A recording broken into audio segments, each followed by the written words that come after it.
శ్రీమాత్రే నమః. అరుణాచలం వినయ యూట్యూబ్ సభ్యులందరికీ నమస్తే అండి. వీడియో పోస్ట్ చేయడం కొంచెం లేట్ అయింది. రెగ్యులర్గా పెట్టడానికి ట్రై చేస్తాను. మనం భయపడుతుంటాం కదా, ఏదైనా నిర్ణయం తీసుకోవాల్సి వచ్చినప్పుడు. భయం పడటం వల్ల భయం ఎన్నిటికీ కారణాలు అవుతుందోనని ఈ వీడియోలో తెలుసుకుందాం. మొదట మనం భయపడడం వల్ల రాజీ పడవలసి వస్తుంది.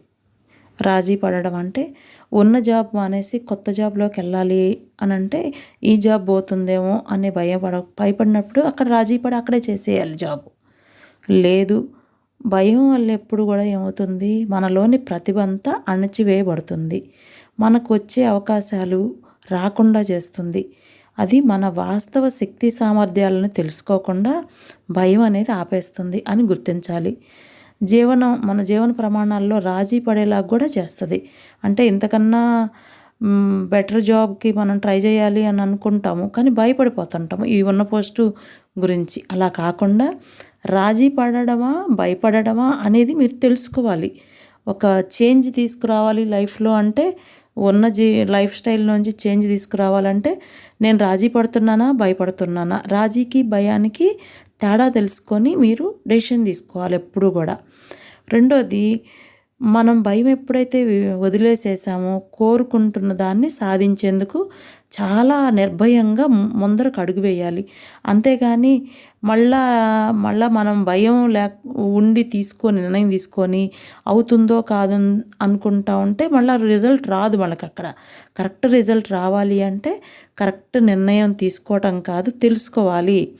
ఇది రాజీనా ఇది భయమా అనేది అర్థం కావాలి. ఇంకోటి, నిర్ణయం తీసుకునేటప్పుడు ఎలా ఎంచుకోవాలంటే గుర్తుపోయి 3 విషయాలే ఉంటాయి.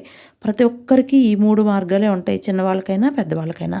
ఒకటి ఈజీగా ఉన్నది, ఒకటి కొంచెం కష్టమైంది, ఒకటి కఠినమైంది. ఈ 3 గుర్తుంచుకోవాలి. మీకు సులువైంది కావాలనుకున్నప్పుడు దాని రిజల్ట్ దానికే ఉంటుంది. ఇంటి పక్కనే జాబ్ కావాలంటే శాలరీ తక్కువ ఉండొచ్చు. కొంచెం కష్టమైంది అంటే పక్క ఊర్లో ఉండొచ్చు. కానీ ఇంకా కొంచెం కఠినమైంది అంటే టైమింగ్స్ హార్డ్గా ఉండొచ్చు, వర్క్ స్ట్రెస్ ఎక్కువగా ఉండొచ్చు. కానీ సులువైన దాన్ని ఎంచుకున్నాం అనుకోండి, ఎప్పుడు మనం అక్కడే ఆ లైఫ్ స్టైల్లోనే ఉండిపోతాం.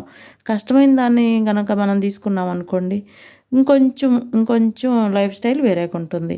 అదే కఠినమైన దాన్ని కనుక మనం తీసుకున్నట్లయితే, కఠినమైన దాన్ని ఎప్పుడైతే మనం ఎంచుకుంటామో అప్పుడు మనం తప్పకుండా మనం విజేతలుగా నిలుస్తాము. ఇది తెలుసుకోవాలి.